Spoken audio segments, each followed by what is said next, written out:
আমরা আহ্বায়কদের দিক থেকে আপনাদের বুঝতে হবে না, সাধারণ মানুষের কাছে কথাটা নিয়ে যেতে হবে, চুক্তিবদ্ধ হয় তখন গিয়ে আমি কাজে ঢুকবো। এই যে নেক্সাসটা তৈরি হয়েছে 25শে জানুয়ারির মধ্যে এর পিছিয়ে কেড়ে নেওয়া, ইউনিয়ন করার অধিকার কেড়ে নেওয়া, এটা আমরা পত্রপত্রিকায় দেব। শ্রমিক কল্যাণে অর্থ নেই, টাকা নেই, কিন্তু টাকার তো অভাব নেই। শুধু 3 লক্ষ কোটি টাকা এবারকার বাজেটে ধরেছে এই দেশের বড় লোক, মানে 5টা পরিবার। শোনা কথা, টাটা, আদিত্য বিড়লা, ওইদিকে খুব বর্তমান সরকারের কাছের বন্ধু আদানি, এবং তার সঙ্গে আছে আম্বানি। এদেরকে পাইয়ে দেওয়ার জন্য 3 লক্ষ কোটি টাকা বরাদ্দ করেছেন। ডাইরেক্ট টাকা বাজেট থেকে দিয়ে দেবেন, তাদেরকে ক্যাশ ট্রান্সফার করবেন, তুমি তোমার কারখানা থেকে অগ্রগতি ঘটাও। এখানে কি নতুন কর্মসংস্থান তৈরি হবে। কয়েকদিন আগে 44,203 কোটি টাকা টাকাকে দিয়ে দিয়েছে, সরাসরি ক্যাশ ট্রান্সফার করে দিয়েছেন ইয়ের থেকে, বাজেট থেকে। আর মজার ঘটনা হলো কি, এটা পত্রপত্রিকায় বেরিয়েছে, আরটিআই করে কায়দা কানুন করে বের করেছে। আর টাকা তার বিনিময়ে 758 কোটি টাকা ওই যে বিজেপির ইলেকশন বন্ড, বিজেপির ইলেকশন বন্ডে 758 কোটি টাকা জমা দিয়েছে বিজেপি ফান্ডে, ইলেকশন বন্ডের নামে। কি চলছে দেশটাতে বুঝতে পারছেন? কিভাবে আপনার আমার জনগণের টাকা লুটপাট করছে এই দেশের বড় লোকরা এবং সাম্প্রদায়িক শক্তিগুলো মিলে এগুলো লুটপাট করছে। এবং সংসদীয় গণতন্ত্র আক্রান্ত। কারখানা বন্ধ করা লেআউটের অনুমতি পেয়ে গেছে, কর্মহীন কর্মরতদের মধ্যে বিরোধ বাড়বে এবং সেখানে জাতীয়তাবাদী আবেগকে কাজে লাগিয়ে আপনার আমার মধ্যে বিভাজনের চেষ্টা করবে। এবং এটা বিশ্ব ব্যাংকের একটা অনুকূল অবস্থা তৈরি করার জন্য, IMF এর অনুকূল অবস্থা তৈরি করার জন্য, তাদের যে নয়া উদারীকরণের অর্থনীতি সেটাকে লাগু করার জন্য এই চরম সিদ্ধান্ত নরেন্দ্র মোদী সরকার নিয়েছেন। লড়াইটা হবে এখন সোজা কথা, কোনো কথা শুনতে চায় না, আলোচনা বসতে চায় না, আপনার কোনো প্রতিবাদ মানতে চায় না, একেবারে টোটালি ফেসিস্ট, নয়া ফেসিস্ট। এই ফেসিস্টদের বিরুদ্ধে লড়াই ছাড়া, রাস্তা ছাড়া কোনো পথ নেই।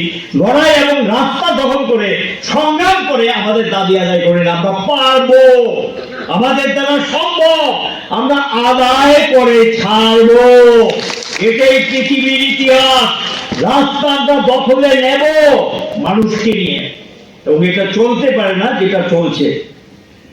এবং এই পরিস্থিতিতে ভারতবর্ষের ভবিষ্যৎ রক্ষা করার জন্য দায়িত্ব শ্রমিক শ্রেণীকে নিতে হবে। সঙ্গে আমাদের পাশে কৃষকরা আছে, কৃষককে নিয়ে ঐক্যবদ্ধ আন্দোলন ছাড়া কোনো পথ নেই। মুনাফাখোরদের বিরুদ্ধে লড়াই চালিয়ে যেতে হবে। লড়াই হলো প্রাপ্য আদায়ের লড়াই, এবং এই সংগ্রামকে নিরস্ত করতে আমাদের যে প্রাপ্য আদায়ের লড়াই, আমাদের যে অধিকার, এই যে লড়াই, এই লড়াইটাকে নিরস্ত করার জন্য হলো এই লেবার কোড। আমাদের হাতে হাত কড়ি পরিয়ে দেওয়ার জন্য এই লেবার কোড। কাজে এর কাছে আত্মসমর্পণ নয়, করবে আমার যারা প্রাপ্য অধিকার কেড়ে নেবে তাকে তো প্রত্যাঘাত করতেই হবে। সেই প্রত্যাঘাত করলো রাস্তায় দাঁড়িয়ে লড়াই এবং সংগ্রামের মধ্য দিয়ে আদায় করে নেওয়া, যে এই কাজগুলো আমাদের করার জন্য এখন আমাদের এগিয়ে যেতে হবে। লড়াইটাকে শুধু এই মাত্রা দেখতে হবে, এই লড়াইটাকে আমাদের তুলতে হবে উচ্চ স্তরে। কারণ এখন আক্রমণটা কিন্তু উচ্চ স্তরে চলছে, ঠিক কিনা বলুন? কথা বলতে পারেন না, স্বাধীনভাবে চলতে পারেন না, কথা শুনে না, চরম অত্যাচার চলছে। তাহলে এটাকে রুখতে গেলে গতানুগতিক পদ্ধতি চলবে না। এই লড়াইটাকে হবে এখন যে রাজনীতি আমার সবকিছু কেড়ে নেয়, যে রাজনীতি আমার ভবিষ্যৎ কেড়ে নেয়, যে রাজনীতি আমার ছেলে মেয়ের ভবিষ্যৎ কেড়ে নিয়েছে, সেটা তো প্রেম নীতি দিয়ে পরিবর্তন হবে না।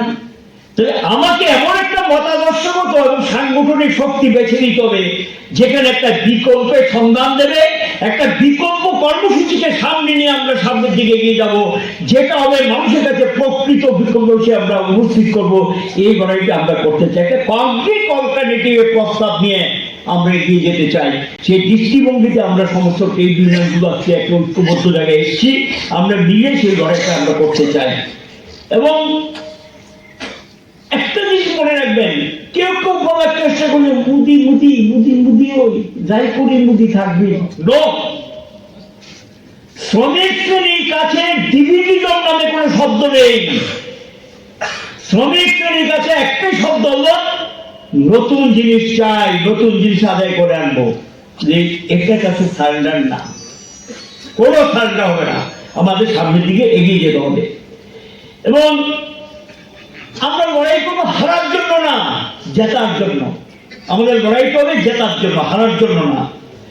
এবং এখানে রুটিনিজম চলবে না। এই যে রুটিনিজম একটা চলছে, রুটিনিজম না, এই পদ্ধতিগুলো চেঞ্জ করে, টোকেনিজম, রুটিনিজম, এই পদ্ধতিগুলো চেঞ্জ করে সামনের দিকে যাওয়ার জন্য চেষ্টা করতে হবে। আর কোথাও কোথাও কিন্তু হতাশ ভাব, এটা কেন হয়?